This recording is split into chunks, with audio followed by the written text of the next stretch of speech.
দর্শক রাতে সবাইকে আমন্ত্রণ জানাচ্ছি আরএসএল স্টিলের জনতন্ত্র গণতন্ত্র অনুষ্ঠানের সঙ্গে আছেন প্লাবন রহমান। আমরা এই অনুষ্ঠানের মধ্য দিয়ে দিনের গুরুত্বপূর্ণ খবরগুলো বিশ্লেষণ করার চেষ্টা করি। আজকে আমাদের আলোচনার বিষয় রাজনীতিতে আসলে অস্থিরতা বাড়ছে কিনা, বিষয় নিয়ে কথা বলতে স্টুডিওতে তিনজন আছেন, পরিচয় করে যে তাদের সঙ্গে আমাদের সঙ্গে আছেন কৃষিবিদ হাসান জাফির তুহিন, সভাপতি জাতীয়তাবাদী কৃষক দল, মাঝখানে আছেন শরীফুজ্জামান শরীফ, সাবেক সভাপতি ছাত্র ইউনিয়ন ও সিপিবি নেতা, একেবারে ডান দিকে আছেন আমাদের সঙ্গে ডাক্তার জায়েদুল ইসলাম, সদস্য সচিব জাতীয় যুব শক্তি। তিনজনকে স্বাগত জানাচ্ছি জনতন্ত্র গণতন্ত্র অনুষ্ঠানে।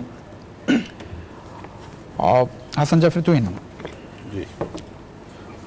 অস্থিরতা আসলে বাড়ছে কেন? আসলেই খুব বেশি অস্থিরতা দেখছেন কিনা, নাকি এটি স্বাভাবিক বিষয়?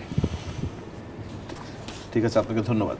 জি, আসলে বাংলাদেশের রাজনীতিতে কম বেশি অস্থিরতা সবসময় ছিল, কিন্তু বর্তমান সময়ে যে অস্থিরতা এখন ইতিহাসে এটা সর্বোচ্চ মনে হয়।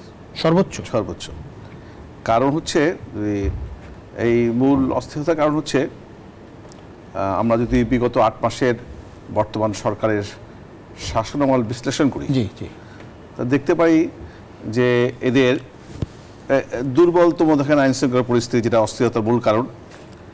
তারপরে আপনি দেশে ব্যবসায়ীদের মধ্যে অস্থিরতা, দেশি বিদেশি কোনো বিনিয়োগ নেই। তারপরে তো এই যে সরকারটি রয়েছে, সরকারের হেড অফ দ্য গভর্নমেন্ট সে সর্বজন গ্রহণযোগ্য ব্যক্তি, আন্তর্জাতিক ব্যক্তিত্ব। তাছাড়া বাকি সবাই দেখেন একটা অপরিপক্কতা বলেন, অদক্ষ বলেন, তারপরে দেশ পরিচালনার কোনো অভিজ্ঞতা নেই। এরকম একটি টিম নিয়ে দেশে তো অস্থিরতা বাড়বেই। দ্বিতীয়ত, অস্থিরতার মূল কারণ যদি আপনি করেন, এর একটা বৈষম্য চলছে চারিদিকে। আমরা যদি জুলাই আগস্টের যে আন্দোলন বা বিপ্লব বলি, যেটাই বলি, সেটা যদি আমি শুরু থেকে বলি, এটা ইনিশিয়েট করেছিল বাংলাদেশের ছাত্ররা। তখন কিন্তু সরকার পতনের বা শেখ হাসিনা পতনের, ফ্যাসিস্ট পতনের কোনো আন্দোলন ছিল না। এটা তাদের চাকরিতে কোটা পদ্ধতিতে তাদের মধ্যে যে বৈষম্য ছিল, এটার জন্য তারা আন্দোলন শুরু করেছিল। তো এটাকে সরকার ভালো করে হ্যান্ডেল করতে পারেনি। পরবর্তীতে যখন তাদের উপর নির্যাতন নিপীড়ন হয়েছে, তাদেরকে বিভিন্নভাবে রাজাকার তকমা দেওয়া হয়েছে, পরবর্তীতে সরকার এই আন্দোলনকে দমানোর জন্য তারা একটি বাজে ঘৃণ্য পথ বেছে নিয়েছে। বিশেষ করে রক্তপাত হয়েছে, তখন আস্তে আস্তে এই আন্দোলনটিকে সরকার পতনের দিকে ধাবিত হয়েছে। তা মূল এই আন্দোলন যে শুরু হলো, সেটা বৈষম্য কমানোর জন্য বা চাকরি ক্ষেত্রে। পরবর্তীতে বাংলাদেশে মানুষ দেখলো যে শুধু চাকরিতে বৈষম্য নয়, সমাজের সকল ক্ষেত্রে যারা চাকরি করছে তাদের কাছে তাদের বিরুদ্ধে বৈষম্য সৃষ্টি করা হচ্ছে। Awami League versus all. আওয়ামী লীগ যারা করবে তারা বেশি সুবিধা পাবে চাকরি নিয়োগের ক্ষেত্রে, ব্যবসা বাণিজ্য ক্ষেত্রে, সকল ক্ষেত্রে, সমাজের সকল ক্ষেত্রে বৈষম্য। এই জন্য সমাজের সকল শ্রেণী এসে এই আন্দোলনকে সফল করলো, ফ্যাসিস্ট পতন হলো। কিন্তু একটি অদ্ভুত বিষয় আমরা খেয়াল করছি আর কি, সেটি হচ্ছে দেখেন গত ৮ মাসে দেখেছি কারো কারো পক্ষে সরকার কাজ করছে।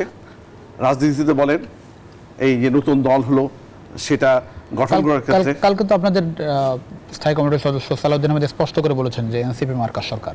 হ্যাঁ, এটা তো এখন প্রথম দিকে অস্বীকার করা গেল এনসিপি ব্যাকড গভর্নমেন্ট, এটা বলে ঠিক আছে। এনসিপি তো পরে আসলো, কিন্তু প্রথম থেকেই আমাদের প্রধান উপদেষ্টা বলছে ছাত্ররা একটি দল করবে। উনি অধীর আগ্রহে বসে আছেন, দেশে বিদেশে বলেছেন, এবং উনি যেদিনকে ওনার ঘোষণা দিল উৎফুল্ল হলেন। মানে এনসিপি তো পরে নামকরণ করা হলো। প্রথমে তো এটা ছিল এই সমাজের বিভিন্ন স্তরে, রাষ্ট্র প্রশাসন থেকে সকল ক্ষেত্রে এই সমন্বয়ক নাম দিয়ে তারা চলছিল। এখন এটা রাজনৈতিক শেপে চলে আসছে, ব্যানারে চলে আসছে। এই সমন্বয়কদের রাজনৈতিক দল করা কি অন্যায় কিছু না? ওটা অন্যায় কিছু না তো। আপনি যখন একটি দলকে আপনি বেশি প্রিফার করবেন, তাদেরকে শুধু শুয়ে দেবেন, মানে অন্য দলের সাথে বৈষম্য সৃষ্টি করবেন, তাদের ক্ষোভ সৃষ্টি হবে, অস্থিরতা সৃষ্টি হবে। আজকে আরেকটা বিষয় একটি আসছিল শুরুর দিকে, যখন বিভিন্ন দাবিতে আন্দোলন নামছিল, তখন একটা বিষয় বলছিল যে হাসিনার আমলে অনেকে বিভিন্ন দাবি দেওয়া নিয়ে আসলে নামতে পারেনি, ফ্যাসিস্ট সরকারের আমলে দাবি দেওয়া জানাতে পারেনি। এই সরকারের আমলে এই সুযোগটা আছে, সেই কারণে বিভিন্ন দাবি দেওয়া নিয়ে আসছে। দীর্ঘদিনের বিভিন্ন জায়গায় যে বৈষম্য ছিল, সেই বিষয়টি সামনে এসেছে। এখনো কি না, আপনি সেই বিষয়টি দাবির কারণে আজকে ঢাকা শহরে ম্যাক্সিমাম দিন রাস্তাঘাট বন্ধ থাকে, কিন্তু এটা আপনি দাবি জানালে আপনি ই করে দেন, কমিটি করে দিয়ে কি কোনটা যৌক্তিক দাবি মেনে নেন, যেটা অযৌক্তিক দাবি তাদের বুঝিয়ে তা দেখা যাচ্ছে যখনই হচ্ছে কয়েকদিন জগন্নাথ বিশ্ববিদ্যালয়ের যে দাবিগুলো সেটার জন্য তাদের উপর বল প্রয়োগ করা হয়েছে, যখন সেটাকে কন্ট্রোল করতে পারেনি এখন মেনে নিয়েছে সম্ভবত। আর দেখেন আরেকটি আন্দোলন চলেছে, শাহবাগ আন্দোলন হয়েছে আওয়ামী লীগের মধ্যে একটি দলকে নিষিদ্ধ করার দাবিতে, যদি একটা ফ্যাসিস্ট দল, তারা পতিত স্বৈরাচার, তাদের অতীত ইতিহাস ভালো না, তারপর এত বড় দলকে নিষিদ্ধ করার ক্ষেত্রে কোনো প্রকার বেশি বিলম্ব করা হয়নি বা তাদেরকে কোনো প্রেশার ক্রিয়েটও করা হয়নি, তারা রাতের আধারেতে বিষয়ে মেনে দেওয়া হয়। ভালো কথা, আমরা সেই সিদ্ধান্তের সাথে একমত, খুশি হয়েছি। বাট সকল ক্ষেত্রে আপনি দেখবেন বৈষম্য কিন্তু চলছে সব জায়গায়। অনেক ধন্যবাদ। বক্তব্য পুরস্কার ডাক্তার জাহিদুল ইসলাম, একটু আপনার কাছে আসি। এই যে বিভিন্ন দিকে যে মানে অস্থিরতা চলছে, আন্দোলন এখনো চলছে বিভিন্ন জায়গায়, কি কারণ মনে হয়? মানে এই আসলে দায় কার, নাকি যারা আন্দোলন করছে তাদের দায়? আসলে আমার কাছে মনে হয় যেটা আমাদের প্রথমে বুঝতে হবে যে আন্দোলন কেন হচ্ছে, সেটা আপনাকে বুঝতে হবে যে আসলে মানুষের অনেক ক্ষোভ, অনেক প্রত্যাশা ছিল যেটা বিগত 16 বছরের মানুষ পায়নি। এখন আমার ভাই বললেন যে একটা বৈষম্যহীন বাংলাদেশ চলছে, বাট বৈষম্য থেকেই তো বাংলাদেশের নতুন একটা যাত্রা শুরু হলো সেই আন্দোলন থেকে। এখন সেই জায়গা থেকে আপনার ফ্রিডম অফ স্পিচটা আপনি পেয়েছেন, কথা বলার সুযোগ পেয়েছেন, এটা কিন্তু আমার মনে হয় পজিটিভলি দেখতে হবে। কিন্তু সেখানে আমাদের ভাবতে হবে যে আসলে এইটাকে আমরা কিভাবে ব্যবহার করছি। ঠিক আছে, কি ধরেন মানে পজিটিভলি অবশ্যই দেখবো, কিন্তু বিষয়টা হচ্ছে যে ধরনের দুর্ভোগ হয়, ঢাকা শহর অচল হয়ে যায়, সেটাকে আপনি পজিটিভলি না। এখানে আমাদেরকে যেটা হচ্ছে সেটা হচ্ছে আমাদেরকে একটু সেটা ম্যানেজ করার দায়িত্ব তো সরকারের উপর পড়ে। সরকারের অবশ্যই দায়িত্ব, এবং এখানে সরকারের যে জায়গাটা আমাদেরকে বলা হলো যে সরকারটা কোনো একটা সরকার আমাদের একটা দলকে ব্যাক করছে, আসলে এটা সম্পূর্ণ আমার মনে হয় যে ওনাদের জায়গা থেকে ওনারা বলতে পারেন, বাট আমি মতো বলবো এটা কোনো সরকার কাউকে সাপোর্ট করছে না। সরকার সাপোর্ট করছে না কারণ হচ্ছে যে সরকারের জায়গা থেকে তার যে দায়িত্বগুলো, তার যেই রেসপন্সিবিলিটি, সেটা তারা পালন করছে। কিন্তু আমাদেরকে একটা জিনিস মনে রাখতে হবে যে আসলে আন্দোলনগুলো হচ্ছে প্রত্যেকটা জায়গা থেকে এক একটা সময় তাদের দাবিগুলো তারা ন্যায্য জায়গা থেকে তুলে আনছে। এবং যেটা বলছে যে একটা ছাত্ররা আন্দোলন করেছে, সেখান থেকে চাকরির প্রত্যাশা ছিল, এখনো কিন্তু চাকরির প্রত্যাশা জায়গা তৈরি হয়নি, কিন্তু এখন তারা তাদের কথাগুলো সঠিকভাবে বলতে পারছে, তাদেরকে গলা চেপে ধরছে, এটা আপনাকে বুঝতে হবে, যেটা আমরা আগে পারিনি। এরপরে এখন আমার ভাই বললেন যে একটি আন্দোলন রাতের আধারে, আমার মনে হয় উনি জায়গাটা একটু ক্লিয়ারলি বুঝতে হবে যে ওনারা পরে সমর্থন জানিয়েছে। আসলে এই আন্দোলনটা কেন হয়েছে? আওয়ামী লীগ সরকারকে যদি আপনি নিষিদ্ধ না করেন এবং যারা আপনাকে 16 বছর রাস্তায় নামতে দেয়নি, যেই ক্ষোভটা আপনি 8 মাসে প্রকাশ করতেছেন, এ তো খুব গুরুত্বপূর্ণ জায়গা, মানে প্রত্যেকটা জিনিসকে ব্যাক করা হচ্ছে। ওনার কথায় উনি বলেছেন যে, এবং আমাদের সরকারের জায়গা থেকে যে আসলে আওয়ামী লীগ ভার্সেস অল ছিল, আসলে সেটাই ছিল, কারণ জনগণ ভার্সেস আওয়ামী লীগ ছিল, জনগণ তো আওয়ামী লীগের সাথে ছিল না, রাইট? এবং সেই জন্যই কিন্তু জনগণ স্বতঃস্ফূর্তভাবে ছাত্রদের ডাকে আন্দোলনে রাস্তায় নেমে আসছে। এখন যে সরকার একটা প্রক্রিয়া, এই প্রক্রিয়া তো ওনাদের সাথে সবসময় ওনারা বলেছেন যে একটা জায়গা থেকে বাংলাদেশের মানুষটা একটা সময় দিতে হবে, এবং সেখানে সবচেয়ে বড় যে জায়গাটা আমার মনে হয় সেটা হচ্ছে আমাদের রাষ্ট্র সংস্কার দরকার। রাষ্ট্র সংস্কার ছাড়া এই দেশে কিন্তু আসলে সামনের দিকে যাওয়া যাবে না, কারণ যেই কারণে ফ্যাসিস্ট একটা আওয়ামী লীগ সরকার ছিল, সেই সংস্কার ছাড়া যদি আমরা সামনের দিকে যাই তাহলে তো সেই একই কাঠামো। এরকম এই যে ধরেন এরকম আন্দোলন অস্থিরতা কতদিন চলবে? এটা তো আসলে আমাদের উপর ডিপেন্ড করে, কারণ আমরা কিভাবে করে এই পরিবেশটাকে নিচ্ছি। কারণ এই আন্দোলন তো আসলে সরকার তার জায়গাগুলোতে নীতিগত সিদ্ধান্তগুলো খুব দ্রুত নেওয়ার চেষ্টা করে, বাট সরকারি প্রক্রিয়াগুলোকে আপনাকে বুঝতে হবে। এবং এখানে আমরা বলছি সরকার খুব সমালোচনা হলো যে ধরেন কিছু কিছু জায়গায় সরকার খুব বেশি হার্ডলাইনে যাচ্ছে না, কিছু কিছু জায়গায় টিয়ার শেল সাউন্ড গ্রেনেড নিক্ষেপ হচ্ছে, শিক্ষার্থী দুই পক্ষই। জি, এটা অবশ্যই সরকারের যে জায়গাটা। এবং আপনি যদি বলেন কিছু ক্ষেত্রে আমরা, আমাদের ক্ষেত্রেও না কারো ক্ষেত্রেই আমরা বলবো না, এটা সবার ক্ষেত্রে এটা সমান ইকুয়ালিটি জাজ করা উচিত, কারণ আমরা কখনোই কিন্তু সাপোর্ট করি না যে কাউকে আপনি গলা চেপে ধরবেন। আপনাদের মনে হয় নিরপেক্ষ ভূমিকায় আছে সরকার? অবশ্যই তার জায়গা থেকে তার দায়িত্ব পালন করছে। জি, অনেক ধন্যবাদ। শরীফুজ্জামান শরীফ, অস্থিরতার মূল কারণ আসলে কি? দেখেন, একটা বড় অভিযোগ বিএনপির পক্ষ থেকে করা হচ্ছে যে সরকার আসলে নিরপেক্ষ থাকতে পারছে না। স্পষ্ট করেই গতকাল বিএনপির পক্ষ থেকে বলা হয়েছে, চট্টগ্রামের যে তারুণ্যের সমাবেশ ছিল সেখান থেকে বলা হয়েছে দুই যে উপদেষ্টা আছে যাদের সঙ্গে এনসিপির যোগাযোগ আছে তাদেরকে সরকার থেকে বিদায় করুন অথবা তাদেরকে পদত্যাগ করান। আপনাকে ধন্যবাদ, দর্শক শ্রোতাদেরকে ধন্যবাদ, আমার সাথের আলোচকদেরকে শুভেচ্ছা। অস্থিরতার সমাজের প্রায় প্রতিটি জায়গায় আজকে সেনাবাহিনীর অবসরপ্রাপ্ত বা চাকরিচ্যুত সদস্যরাও ঢাকার রাস্তায় মিছিল করেছে। ছাত্ররা যখন খুশি তখন বিভিন্ন জায়গায় জড়ো হচ্ছে, তাদের কথা বলছে, দাবি করছে।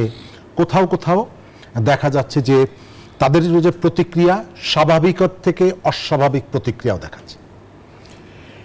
একটা সমাজে দীর্ঘদিন ধরে একটা শ্বাসরুদ্ধকর অবস্থা ছিল, দম বন্ধকর অবস্থা ছিল, তার একটা অনিবার্য ইম্প্যাক্ট মানুষের উপরে আছে।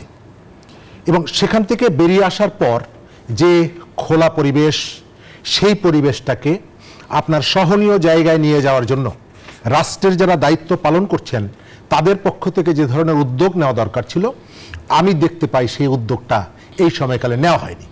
এবং কোথাও কোথাও এই ধরনের অস্থিরতাকে আপনি প্রমোট করেছেন। আমি এই ধরনের 100টা উদাহরণ আপনাকে দিতে পারবো। প্রথম একটা উদাহরণ আমি আপনাকে দিই সরকারের পক্ষ থেকে। আপনি দেখলেন যে গত বছর ইন্টারমিডিয়েট পরীক্ষা দেব না, 2 থেকে 250 শিক্ষার্থী সচিবালয়ের 14 তলায় উঠে গেল। আমরা ছাত্র রাজনীতি করেছি, আমরা প্রচুর মিছিল করেছি, সচিবালয় অবরোধ, সচিবালয় ঘেরাওয়ের কর্মসূচি। আমাদেরকে কখনো শিক্ষা ভবন অথবা হাইকোর্টের গেটের পরে আমাদেরকে আসতে দেওয়া হয়নি। কিন্তু আমরা দেখলাম যে শিক্ষার্থীরা, ছোট ছোট বাচ্চারা, তারা সচিবালয়ের 14 তলায় উঠে গেলেন, উপদেষ্টারা তাদের সঙ্গে আছেন এবং 200-250 শিক্ষার্থী যে দাবিটা তুললেন, যে দাবির বিপক্ষে হাজার হাজার লক্ষ লক্ষ শিক্ষার্থী এবং তাদের অভিভাবকরা ছিল, তাদের সন্তানরা পরীক্ষা দিক সেটি তারা চেয়েছিলেন। কিন্তু সরকার ওই যে কয়েকজন মানুষের যে দাবি, সেই দাবিটা মেনে নিয়ে সরকার দেখিয়ে দিল যে এখানে আপনি যদি 10, 15, 50, 70 জন একত্রিত হয়ে একটা দাবি তুলতে পারেন, আপনার পরিচয় যাই হোক, ছাত্র জনতার নাম দিয়ে এই দাবিটা সরকার মেনে নেয় এবং সরকার সেটির উপরে বশ্যতা স্বীকার করে বা আত্মসমর্পণ করে। এক। দ্বিতীয়ত দেখা গেল যে সরকারের পক্ষ থেকে যাদেরকে বলা হলো যে আমাদের ক্ষমতার পাটাতন, তারা সচিবালয়ের বাইরে রাজু ভাস্কর্য অথবা শহীদ মিনারে আর একটা প্যারালাল সরকার তারা গঠন করলেন। এখান থেকে যে দাবিটা তোলেন সরকার সেই দাবিটা মেনে। প্যারালাল সরকার কারা করলেন? বৈষম্য বিরোধী শিক্ষার্থীদের যে সমন্বয়ক যারা ছিলেন তারা, রাজু ভাস্কর্য থেকে তারা বলছেন, শহীদ মিনার থেকে বলছেন, অপরাজয় বাংলার থেকে বলছেন। এবং আপনার এই অনুষ্ঠানে আমি অন্তত 20 বার বলেছি যে যেহেতু এই সরকারটা পলিটিক্যাল সরকার না, এই সরকারটাকে ডে টু ডে যে ফাংশনগুলো সেগুলো সচিবালয়ের আমলাদের সাথে মিশে করতে হবে। সুতরাং আপনি যদি সচিবালয়ের প্যারালাল এবং কাউন্টার আর একটা এস্টাবলিশমেন্ট আপনি যদি এখানে নিয়ে আসেন, তাহলে আপনি রাষ্ট্র পরিচালনা করতে পারবেন না। দ্বিতীয় জায়গাটা হচ্ছে যে আমাদের এখানে সমাজের মধ্যে যে বৈষম্যটা, সমাজের অস্থিরতার জন্য শুধু আইন শৃঙ্খলা পরিস্থিতি না, এর সঙ্গে যখন অর্থনৈতিক বৈষম্যটা মারাত্মক আকার ধারণ করে, তার ইম্প্যাক্টটা প্রত্যেকটি জায়গায় পড়ে। আমাদের সমাজের মধ্যে একটা বিরাট সংখ্যক মানুষ গত 8 মাসে তাদের ভাগ্যের বিরাট পরিবর্তন হয়েছে। যারা 10 মাস আগে, 12 মাস আগে হলের নাস্তা খেয়ে হয়তো পয়সা দিতে পারতেন না, তাদের আপনি যখন দেখছেন যে একেবারে দামি গাড়ি নিয়ে চলছে, কিন্তু এই দর্শকদের কাছে আপনি জিজ্ঞেস করেন গত 8 মাসে বা 9 মাসে তাদের অর্থনৈতিক অবস্থার কতটা পরিবর্তন হয়েছে। আপনার চোখের সামনে যখন আমি দেখব যে আপনি আমার থেকে খারাপ অবস্থায় থাকার পরেও আপনার রাষ্ট্রের ক্ষমতার কাছাকাছি থাকার কারণে আপনার জীবনের একটা বৈপ্লবিক পরিবর্তন হয়েছে অর্থনৈতিক ক্ষেত্রে, কিন্তু আমি আমার জীবনটাকে পরিচালনা করার জন্য প্রতিনিয়ত সংগ্রামের ভেতর থেকে যাচ্ছে, আমার মনের মধ্যে একটা ক্ষোভ অবশ্যই দানা বাঁধবে। এবং যেহেতু আমরা এই আন্দোলনটা শুরু করেছিলাম বৈষম্য বিরোধী আন্দোলনের নামে, কিন্তু এই সময়কালে আমরা দেখতে পাচ্ছি সমাজের মধ্যে এই যে বৈষম্যটা, এই বৈষম্যটা দূর করার তো কোনো পদক্ষেপ নেওয়া হয়নি, বরং আমরা দেখতে পাচ্ছি সমাজের উপরিকাঠামোর যারা বিশ্ববিদ্যালয় স্টাডি সার্কেলের যে ইস্যুগুলো, বিভিন্ন ধনী ড্রয়িং রুমের যে ইস্যুগুলো, সেই ইস্যুগুলো নিয়ে আপনি এতটাই সময় ব্যয় করছেন যে 17 জন কৃষক আত্মহত্যা করলো, সেই দিকে মনোযোগ দেওয়ার আপনার সুযোগ নেই, সেই দিকে মনোযোগ দেওয়ার আপনার সুযোগ নেই। এবং আপনার সিস্টেমটা এমন জায়গায় চলে গেছে যে এই যে জুলাই অভ্যুত্থানের কথা বলে আমরা আমাদের সমস্ত কিছুকে আমরা জাস্টিফাই করে নিচ্ছি, সেই জুলাই অভ্যুত্থানের একজন শহীদের কন্যা, সে ধর্ষিত হওয়ার পর ক্ষোভে অভিমানে সে আত্মহত্যা করলো, ওই মানুষটি মরার আগ পর্যন্ত আমরা গিয়ে তার যে মেন্টাল ট্রমাটা হয়েছিল সেখান থেকে তাকে স্বাভাবিক জীবনে ফিরে আসার জন্য সময়টা আমরা দিতে পারলাম না। শেষ করবো আমি এই জায়গাটায় যে আপনি সমাজের মধ্যে যখন আইনের জায়গায় এইসবের কারণে এই যে ধরেন এখন যে আন্দোলন, বিভিন্ন পক্ষে প্রতিদিনই একরকম আন্দোলন সংগ্রাম হচ্ছে, দাবিও পূরণ হচ্ছে, সেই জায়গায় কি এইসব কারণ নাকি রাজনৈতিক কোন রকম অস্থিরতা দেখেন? রাজনৈতিক ডিমান্ড, আমি এই জায়গাটায় মানুষের দীর্ঘদিনের যে বঞ্চনাটা তো আছে, আমরা এখানে দেখেছি এই যে বৈষম্যটা আজকেই যে হলো এমনটা না। আমাদের এখানে ওয়াসার এমডি তাকসিম খান, তিনি মাসে সব মিলিয়ে প্রায় 8 লক্ষ টাকা বেতন পেতেন, যে দেশে আপনার একজন চা শ্রমিক প্রতিদিন 110 টাকা মজুরি পান। তো এই ধরনের একটা সীমাহীন বৈষম্য আমাদের এখানে ছিল, তার একটা অনিবার্য ইম্প্যাক্ট এখানে আছে, রাজনৈতিক নানা রকমের ইকুয়েশনগুলো আছে। এবং আমি পরিষ্কার দেখতে পাই, এটি আমার মানে অবজারভেশন, যে আমাদের এখানে নির্বাচনকে কেন্দ্র করে নানা রকমের পলিটিক্স, রাজনীতির ভেতরে পলিটিক্স করার একটা প্রবণতা আমি দেখতে পাই। এবং আমাদের যাতে নির্বাচনটা বিলম্বিত হয়, নির্বাচনটা যাতে বাধাগ্রস্ত হয়, সেই ধরনের একটি পক্ষ এখানে আছে। আপনি দেখবেন যে প্রায় এই জায়গায় আসবো, আপনার কাছে আসবো। আমি একটু হাসান জাফির একটু আপনার কাছে আসতে চাই। একটু ইশরাক হোসেন ইস্যু নিয়ে আন্দোলন হচ্ছে এই কয়দিন ধরে। আমি একটু ইশরাক হোসেন, আদালতের রায় একই সঙ্গে নির্বাচন কমিশনের গেজেট হওয়ার পরেও তিনি বসতে পারছেন না, 20 দিন অতিবাহিত হয়ে গেছে। গতকাল তিনি বলেছেন কাউকে তিনি দোষারোপ করতে চান না। আজকেও আন্দোলনে উপদেষ্টা আসিফ মাহমুদের পদত্যাগ দাবি করা হয়েছে, তালা ঝুলছে, একরকম অচল নগর ভবন। একই সঙ্গে আমরা দেখলাম আজকে যিনি প্রশাসক ডিএসসিসির, তাকে বাড়তি একটি দায়িত্ব দেওয়া হচ্ছে ওয়াসার এমডি হিসাবে। এই জায়গাটাই মানে বিএনপি যে ধরেন এই পদ না নিলে আসলে কি হয়, মেয়র পদে বসতেই হবে কেন আসলে, যে নির্বাচনকে আপনারাই বলেছেন প্রশ্নবিদ্ধ নির্বাচন? বলবো প্লিজ।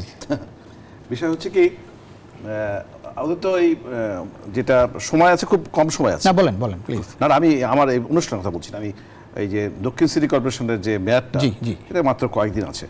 বিষয় হচ্ছে কি, ইশরাক বসবে কি না বসবে সেটা তার না, তিনি তো বসার জন্য আন্দোলন করছেন। না বসার আমি বলছি আর কি। দেখেন, সরকার এখানে কিন্তু বৈষম্য করছে। আপনি কোর্টে রায় দিল, তাকে মেয়র ঘোষণা করলো, তারপর নির্বাচন কমিশনটা মেনে নিল, তারপর সরকারি গেজেট প্রকাশ পেল। আপনি গেজেট প্রকাশ পর তাকে দায়িত্ব দিচ্ছেন না, আপনার দেশের আইন অমান্য করছেন, সংবিধান অমান্য করছেন। এই চরম বৈষম্য করা হচ্ছে। কেমন করছে সরকার করছে, তাকে দিচ্ছে না। কারণ কি, পরপর 4 দিন 5 দিন তারা আন্দোলন করছে, 2 দিন আন্দোলন আপনি দাবি মেনে নেন, আপনি সরকারি গেজেট প্রকাশ করার পর আপনি তাকে দায়িত্ব দিচ্ছেন না। এটা তো উপরন্ত তাদেরকে অসহায়তা করছে। আজকে প্রশাসককে ওয়াসা এমডি করা হয়, যাতে ওয়াসা ভবনে বসে সাথে অফিস করতে পারে, এটা পরিষ্কার। তা বিষয়গুলো হচ্ছে আপনারা তো সব জায়গায় আপনারা করছেন। আরেকটা বিষয় বলছেন, এই আমাদের ভাই বলেছেন, দেখেন মানে এগুলো বললে তো আসলে জাতি হতাশ হবে, আবার না বললেও মুশকিল। সরকারি যারা সুযোগ সুবিধা প্রাপ্ত, এই যে এনসিপি বলেন আরও জামাত বলেন, যারা সরকার থেকে সুযোগ সুবিধা পাচ্ছেন, তারা এই সরকারকে দীর্ঘায়িত করতে যাচ্ছে, বাংলাদেশের মানুষের গণতন্ত্র ধারণ করতে চাচ্ছে। বাংলাদেশের মানুষ গত 15.5 বছর হবে যে ভোটাধিকার বঞ্চিত ছিল, এখনো সে অবস্থা সৃষ্টি করতে যাচ্ছে। স্পষ্ট বিএনপি পাচ্ছে না কোনো সুযোগ সুবিধা। না, বিএনপি তো মানে আন্ডিও কিছু পাচ্ছে না। বিএনপি কি সুযোগ সুবিধা পাবে? আমার কথা হচ্ছে, দেখেন একটা জিনিস দেখেন যে স্পষ্ট একটি শ্রেণী, একটা রাজনৈতিক দল সহ একটা বিরাট অংশ বাংলাদেশের রাজনীতিতে যারা সবচেয়ে বড় স্টেক হোল্ডার, তারা দ্রুত নির্বাচন চাচ্ছে, সংস্কারের প্রয়োজনীয় সংস্কার করে। আর একটা অংশ তারা নির্বাচন বিলম্বিত করছে, কথার আগেই একটা পরেই একটা নির্বাচন চাই না। আপনি একটা 90-এর গণঅভ্যুত্থান দেখেন না, 90-এর গণঅভ্যুত্থান এরশাদের পতনের পরে, তখনও তো কোনো সংবিধানে ছিল না, এই তথ্য ব্যবস্থা ছিল না। তখন 8 দল 7 দল 5 দল 3 দলই, আওয়ামী লীগের নেতৃত্বে 8 দল, বিএনপির নেতৃত্বে 7 দল, বামপন্থী দলের বাম দলের 5 দল, তারা সবাই মিলে বিচারপতি শাহাবুদ্দিনকে তত্ত্বাবধায়ক ব্যবস্থা করে দিল, সবাই মেনে নিল। সংবিধান কিন্তু ছিল না, মেনে নিয়েছে। সেখান থেকে তিনি 3 মাসের মধ্যে বাংলাদেশের ইতিহাসে সবচেয়ে ফ্রি অ্যান্ড ফেয়ার নির্বাচন করে চলে গেছেন। এখন কি ওনারা কোন কারণে ক্ষমতায় বলেন তো? এই যে যারা উপদেষ্টা রয়েছেন, তারা দেখেছেন 1-2 জন বাদে এই গত 15.5 বছরে ওই সরকারের বিপক্ষে একটি কথা বলেছে, একদিন জেল খেটেছে, একটি লেখনী তাদের বিপক্ষে গেছে, মজা করে মাগনা ইরায় ভোট নাই, কিছু নাই, আপনি ক্ষমতায়। আপনারা তো বসেছেন। না, সরকার তো সবার আমরা বসিয়েছিলাম তো দীর্ঘদিন ক্ষমতা থাকার জন্য না। বিষয়টা আপনি দেখেন যে কেমন নির্লজ্জভাবে তারা দীর্ঘদিন ক্ষমতা থেকে যাচ্ছে, তাদেরকে যারা সাপোর্ট করছে তারা চরম নির্লজ্জ, এবং তারাও হাসিনার চেয়ে বেশি দুর্নীতি নিমজ্জিত। আমি আপনাকে 2-1 উদাহরণ প্লিজ বলতে চাই। শেখ হাসিনা সরকার 2008 থেকে 14 সময় যে সময় নির্বাচন হয়েছিল, তখন কিন্তু বড় কোনো দুর্নীতি তারা ছিল না। কিন্তু যখন তারা 14 থেকে যখন অবৈধ নির্বাচন করলো, 14 থেকে 18 তাদের দুর্নীতি মাত্রা বেড়ে গেল, 2018 থেকে 24 আরও মাত্রা বেরো। তারা একদিকে দমন পীড়ন বাড়িয়ে দিল এবং বড় মেগা প্রজেক্টের মাধ্যমে হাজার হাজার দুর্নীতি শুরু করলো। সবচেয়ে বড় কথা, এই সরকারের বয়স 8 মাস, যেসব বাচ্চা ছেলেরা 30 বছর বয়স হয়নি তারা এখন প্রাডো নিয়ে ঘুরে প্রাজনে ঘুরে ওটার ইন্টারকন্টিনেন্টে তারা রাতে ঘুমায়, হেলিকপ্টার নিয়ে বাংলাদেশে বিভিন্ন চলে বেড়ায়, বড় বড় ডায়লগ দেয়। সবচেয়ে দুঃখজনক ওদেরকে এই বয়সে বাংলাদেশের আপনি যদি এই ছেলেগুলো ছাত্ররা যদি এই আন্দোলন না হতো, মনে করেন তারা বিসিএস পরীক্ষা কম্পিটিটিভ পরীক্ষা দিত, পরীক্ষা দিয়ে 4টি পরীক্ষা দিতে হতো। প্রথমে তাদের প্রিলিমিনারি পরীক্ষা হতো, রিটেন পরীক্ষা হতো, ভাইপা হতো, মেডিকেল টেস্ট হতো। পরীক্ষা দিয়ে তারা যদি চান্স পেত তাহলে তারা সরকারের প্রথম পোস্ট সেখানে তারা 30-40 হাজার বেতন পেত। তা না, রাতারাতি তারা উপদেষ্টা, মানে এই সুযোগ তো রাজনীতিবিদরাই করে দিয়েছেন। না, এইটা তো বেমানান হওয়ার কারণে অপরিপক্ক, তাদের অভিজ্ঞতা নাই, তারা এই সমন্বয়কদের শেষ করে দিচ্ছে। সমন্বয়কদের বড় একটা অংশ তো এই 15 বছরের বিভিন্ন ছাত্রী করেছে, তারা হেলমেট পরে মানুষের অত্যাচার করেছে, এই বড় বড় হত্যাকাণ্ডের সাথে তারা জড়িত, তারাও মনে করে সুবিধা পাচ্ছে। সবচেয়ে বড় কথাকে এত নির্লজ্জ সরকার নাই, তারা উইদাউট ইলেকশন তারা চলছে। অনেক ধন্যবাদ। একটা বিরতি নিয়ে ফিরছি।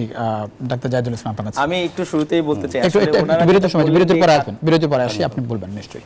দর্শক, ছোট্ট একটা বিরতির সময় হয়েছে। গণতন্ত্রে কিছুক্ষণ মধ্যে ফিরছি, আশা করি সঙ্গে পাচ্ছি আপনাদের বিরতির পর। দর্শক, আবারও স্বাগত RSL স্কেল গণতন্ত্রের সঙ্গে আছেন প্লাবর রহমান। আমরা কথা বলছিলাম রাজনীতিতে অস্থিরতা বাড়ছে বিষয় নিয়ে। ডাক্তার জাহিদুল ইসলাম, বিরতির আগে আসতে চাচ্ছিলাম, অনেক অভিযোগ বিরতির আগে জানাচ্ছিলেন হাসান জাফির তুহিন, একটু আপনার আমি শুরুতেই বলতে চাচ্ছি যে ওনারা বলছে অপরিপক্ক ছাত্ররা, এখন অপরিপক্ক ছাত্ররাই হচ্ছে ওনাদের নেত্রীকে জেল থেকে বের করেছে, অপরিপক্ক ছাত্ররাই ওনাদেরকে এখান থেকে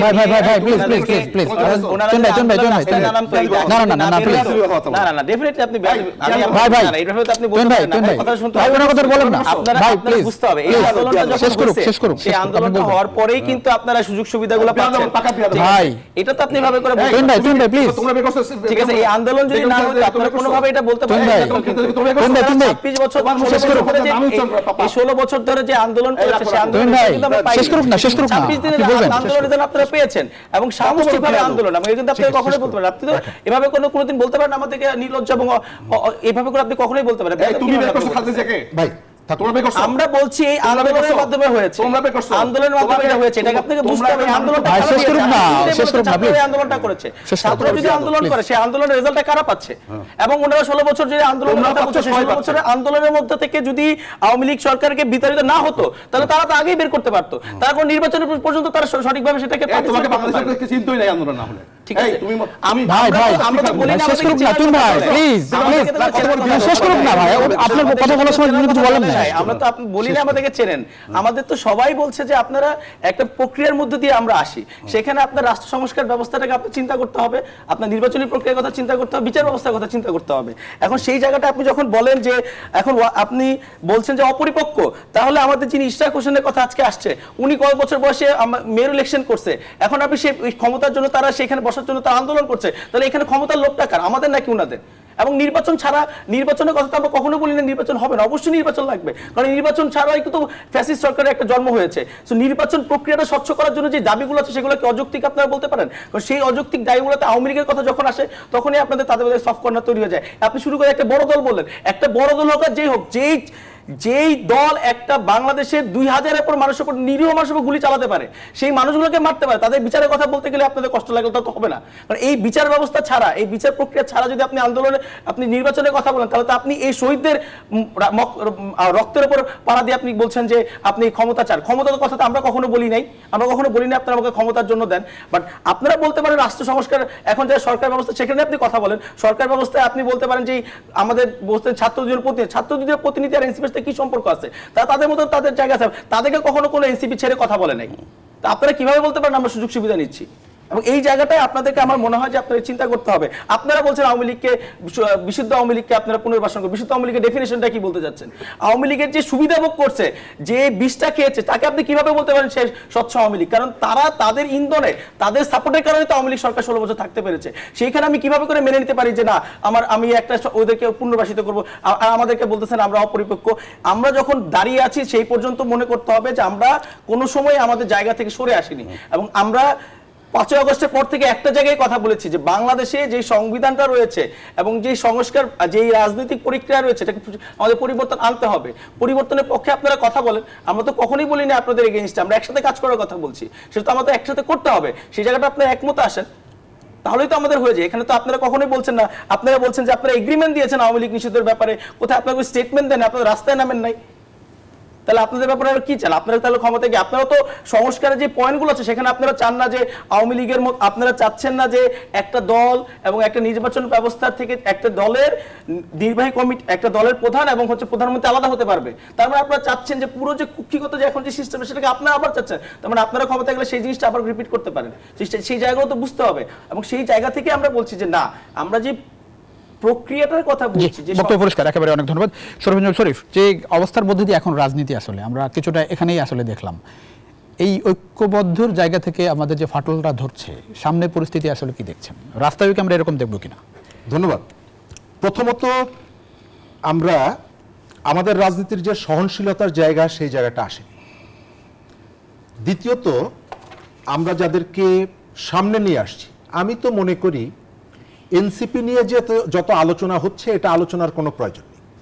কারণ এখন পর্যন্ত তারা একটা রাজনৈতিক দলে রূপান্তরিত হয়নি, এবং এই দলটা গঠনের প্রক্রিয়াটা আমি অ্যাপ্রিসিয়েট করি।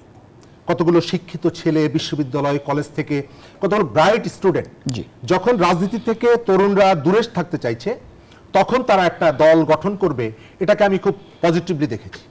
কিন্তু আমি একজন রাজনৈতিক কর্মী হিসাবে আমার অবজারভেশন হচ্ছে যে অল্প সময়ের মধ্যে তারা যে ধরনের নানা রকমের অনিয়ম দুর্নীতির সাথে জড়িয়ে গেছে, তাদের অনেকেই যেভাবে জড়িয়ে পড়েছে এবং যে বক্তব্যগুলো আসছে, এর ভেতর থেকে যে সম্ভাবনাটা, সেই সম্ভাবনাটা আমি দেখি না। আমি দেখি যে সম্ভাবনাটা নষ্ট হয়ে গেছে। একটা বিরাট অংশ তাদের সারাদিনের কাজ হচ্ছে সকালবেলায় সচিবালয়ে তদবির করা, সন্ধ্যাবেলায় মিডিয়াতে এসে কথা। এই জায়গাটা, এটা আমার অবজারভেশন, ভুল হতে পারে, যদি ভুল হয় আমি সরি। সেকেন্ড জায়গাটা হচ্ছে সরকার এই জায়গাটাকে প্রমোট করছে। গত 2 মাসে বা 3 মাসে পাবলিকের ধারণা তৈরি হয়েছে যে গণঅভ্যুত্থানের যে আকাঙ্ক্ষা, সেটি ডাইভার্ট হয়ে গেছে। ডক্টর ইউনূস এমন কতগুলো ইস্যুকে অ্যাড্রেস করছেন যে ইস্যুগুলোর সঙ্গে গণঅভ্যুত্থানের যে মূল স্পিরিট, তার সম্পর্ক নেই। এক।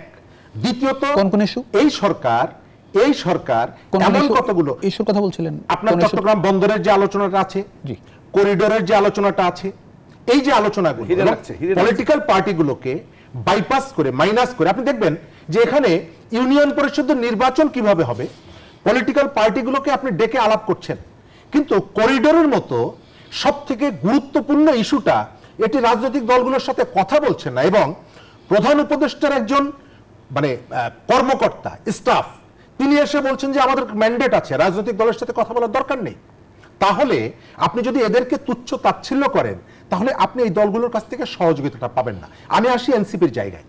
সরকারের পক্ষ থেকে যেভাবে প্রণোদনা দেওয়া হচ্ছে, আমি এখানে অনেক কথা বলতে পারি, কিন্তু আপনি যখন বিনিয়োগ সম্মেলন করেন, আমি একটা সহজ প্রশ্ন করি, বিনিয়োগ সম্মেলন বলছিল, আমি একটু ডাক্তার জায়েদ বলছিলেন যে কোন রকম সহযোগিতা সরকার, এনসিপি, আমি আপনাকে উদাহরণ দেই, আমি একটু কোর্ট কারণ বলি যে উপদেষ্টা দুজন উপদেষ্টাদের কাজ করছেন, অনেক ক্ষেত্রে এনসিপি কে সমালোচনা করছেন, সেগুলো হচ্ছে তার সঙ্গে এনসিপি কোনো সম্পর্ক নাই।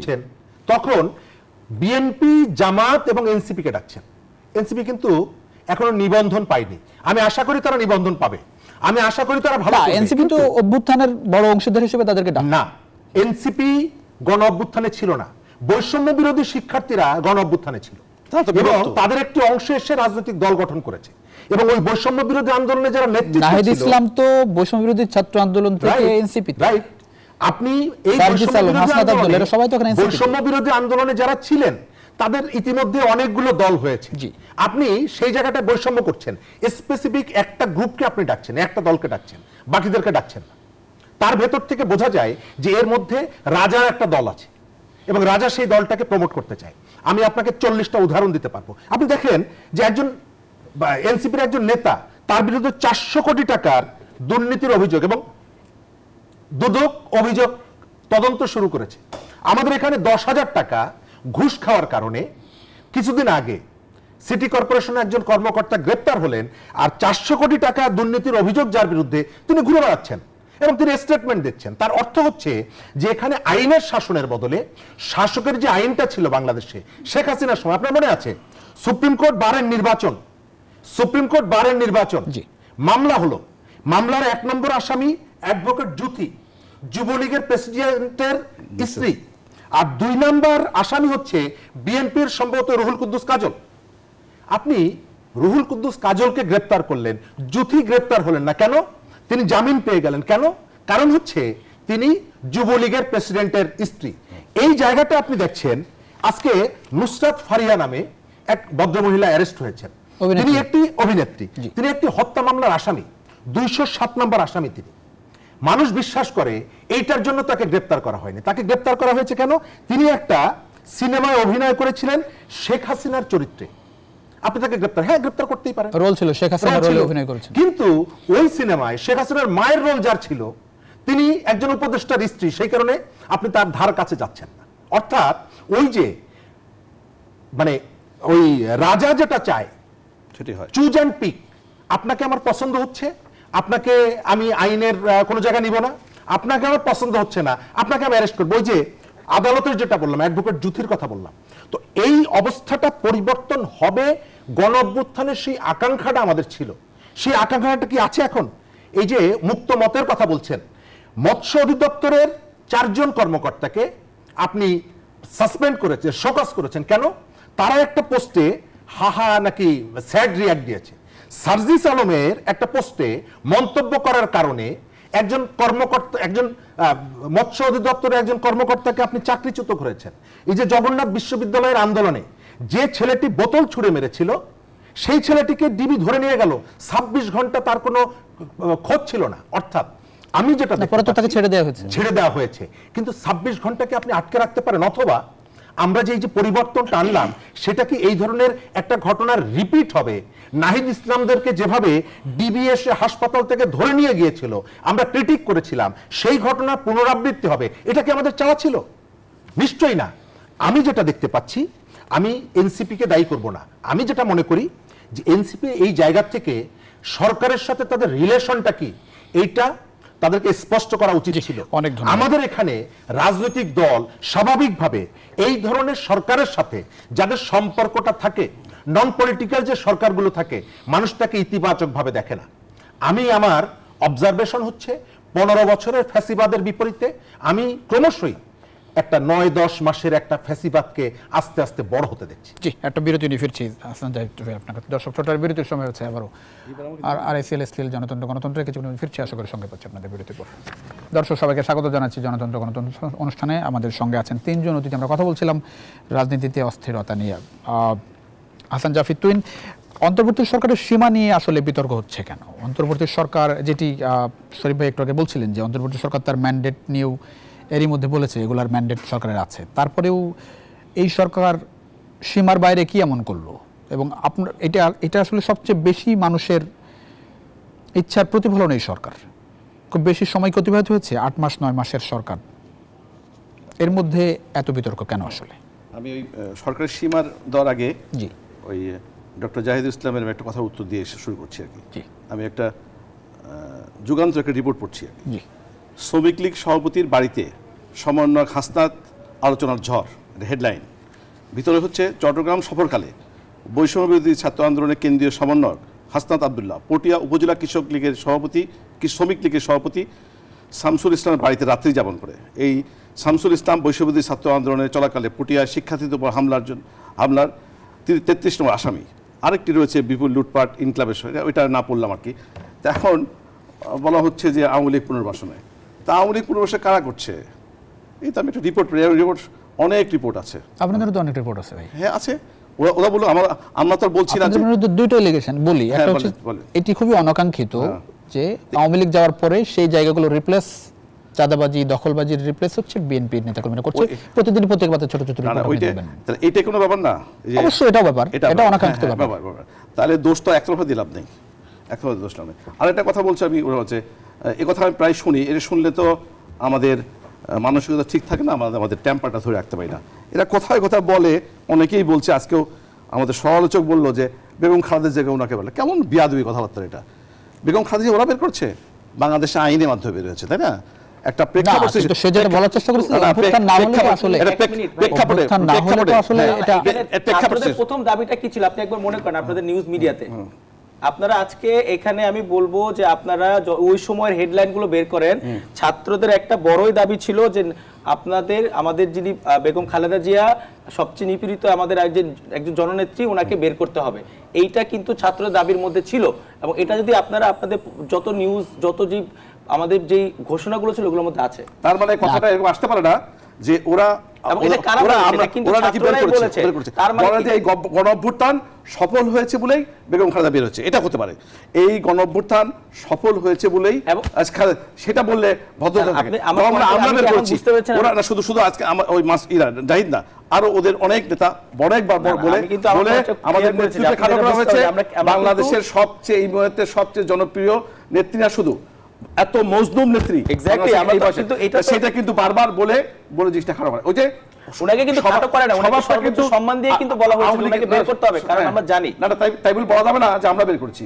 এই গণঅভ্যুত্থান তার মুক্তির কথা বলেছেন, ছাত্ররা যদি বলে তাহলে কথা বলবো। হ্যাঁ জাহিদ, বিষয়টা কেমন হয়েছে ওই 72 71 সালে একটু অন্যসিত প্লিজ ভাই যে অন্তর্বর্তী সরকারের সীমানা আপনি ওই শেষ করে দিব আমি যে ওই দেশ স্বাধীনের পরে আওয়ামী লীগ জন পরে সব ওরাই করে শেষ করেছে। ওই যে এইবার জুলাই বিপ্লব আগস্ট বিপ্লবের পরে এরা বলা শুরু করেছে আমরা সব করেছি, আমরা করেছি, এটা ঠিক না। এই পয়েন্টে শুরু আসছে আপনি যেটা বলছেন সরকারের সীমা 1 মিনিট আমরা 90 গণঅভ্যুত্থান আমি বললামই সেই সময় 3 মাসের মধ্যে হয়েছে।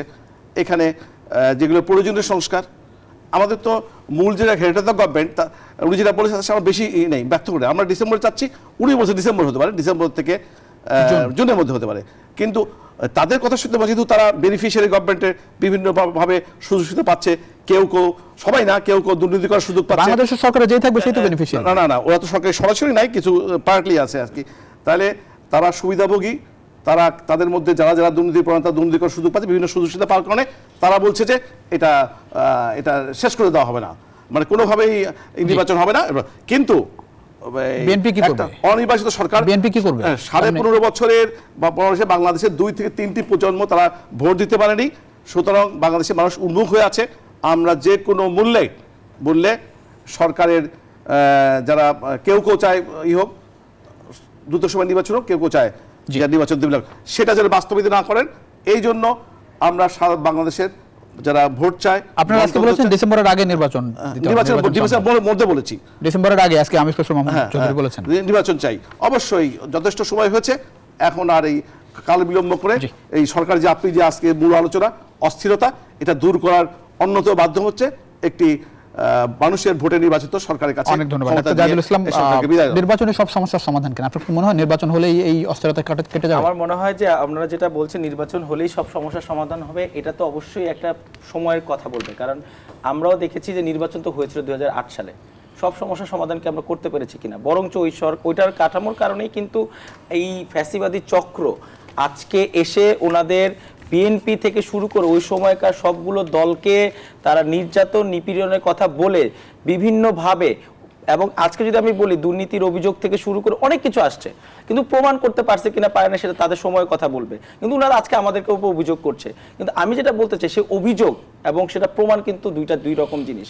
এবং সেখান থেকে বলতে হবে যে আমাদের জায়গা থেকে নির্বাচনের বিপক্ষে কখনোই আমরা বলি নাই, আমরা বলেছি নির্বাচন দরকার এবং একটি নির্বাচিত সরকারই লাগবে। কবে দেখছেন আপনি নির্বাচন? তার আগে অবশ্যই আমাদেরকে আমাদের যে মৌলিক সংস্কারগুলো আছে, আমাদের সংবিধান সংস্কার থেকে শুরু করে আমাদের বিচার ব্যবস্থার সংস্কার থেকে শুরু করে আমাদের রাষ্ট্রীয় কাঠামো সংস্কার থেকে শুরু করে স্বাধীন নির্বাচন কমিশন থেকে শুরু করে দুর্নীতি কমিশন থেকে শুরু করে পুরো জিনিসগুলোকে আমাদের ঢেলে সাজাতে হবে। এবং সেজন্য আমরা বারবারই প্রেশার ক্রিয়েট করছি, ওনাদের সাথে আমরা বসেছি, সবার সাথে সরকার বসেছে, এবং ওখানে তো ক্লিয়ার কে কি চায় আপনি জানেন, এবং এই জিনিসগুলোতে এগ্রি করলেই তো সরকারের কাজটা সহজ হয়ে যায়। ওনারা এগ্রি করুক, আমরা সবাই মিলে একটা জায়গায় আসি, তাহলে আমাদের জন্য জায়গাটা। এবং আমি একটু শেষ করি, এখানে কিন্তু সবচেয়ে গুরুত্বপূর্ণ জায়গা বিচারটা অবশ্যই আসলে কি দেখেন সামনের পরিস্থিতি নির্ভর করছে সরকারের অ্যাটিটিউডের উপরে।